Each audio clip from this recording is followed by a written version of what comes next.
Hi, so I wanted to talk a little bit about my experience with pain and Parkinson's.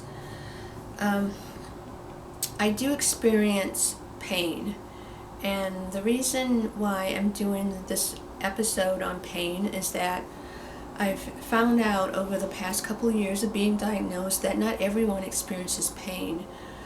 Sometimes the medical community is quite shocked that there's pain with Parkinson's, and I'm always a little surprised that they are surprised about that, and it makes me wonder why are they surprised that there's pain.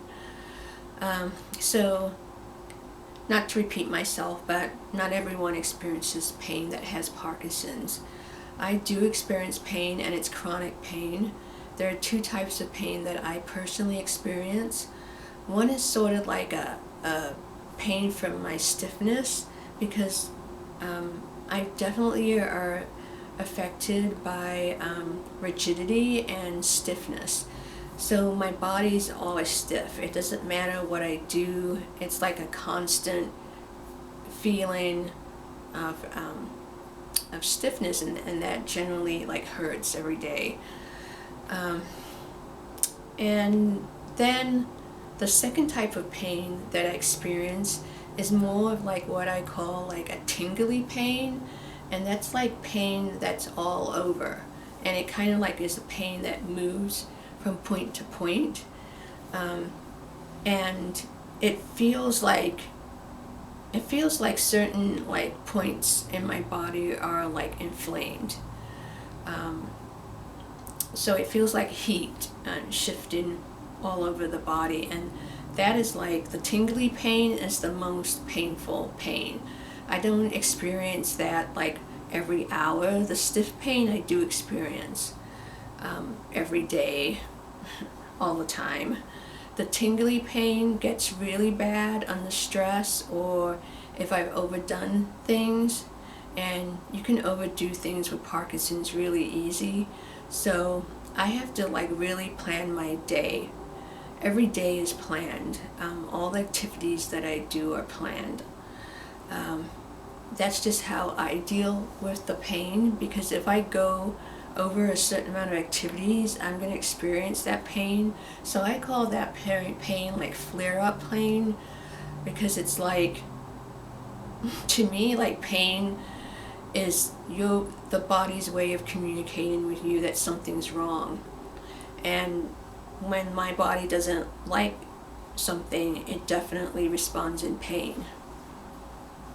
Now, I don't know if someone would disagree with this, but there doesn't seem to be too much that they can do about the pain, even if they do realize that you have pain, because it's chronic. I believe that they're not going to give you something real strong, because it isn't pain that just comes and goes.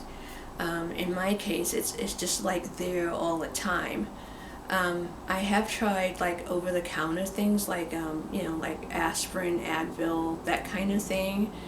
And what happens with that is that it does work, but it works the first dose, and then the other doses, it doesn't take the pain away.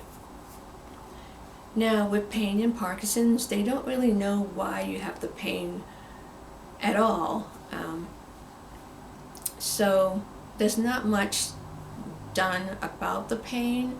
However, I have seen kind of articles saying that the medical community is taking pain in Parkinson's people more serious.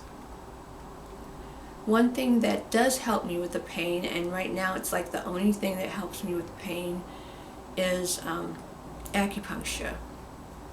And I've heard of other people tell me that they've tried acupuncture and it didn't work.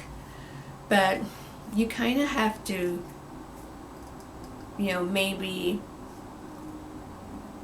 communicate that to the acupuncture practitioner, and maybe there's something different they can do.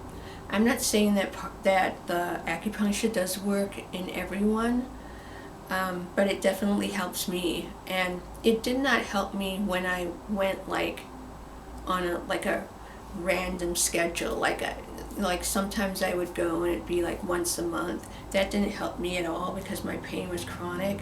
I have to go like twice a week for the pain to be managed.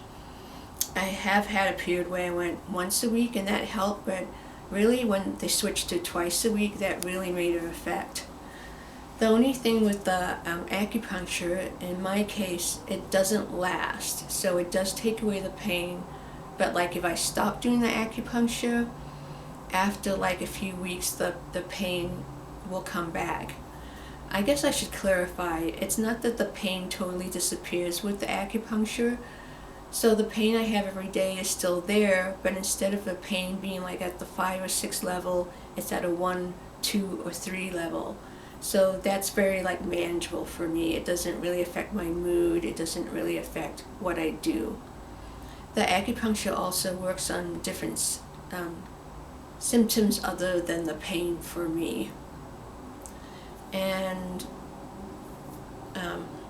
yeah, that's the biggest thing that helps me.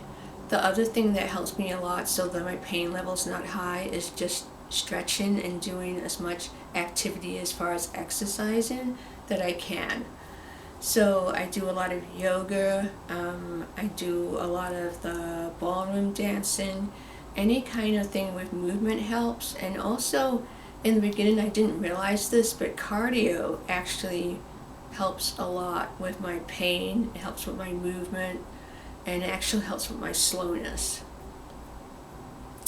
So that's, I think, all I wanted to tell you about pain. So if you are newly diagnosed and you are in pain, I just wanted you to realize that not everyone with Parkinson's experiences the pain. So your neurologist or whoever is treating you may not bring that up as an issue. So if you do have pain, you want to make sure that you talk to your doctor so you can kind of come up with some kind of game plan. Also, something else that I was able to do is go to a naturopath, and they can also help you and guide you as far as what to do about the pain. And there might be different things you can eat to alleviate some of the pain. Okay, that's it for this segment on pain.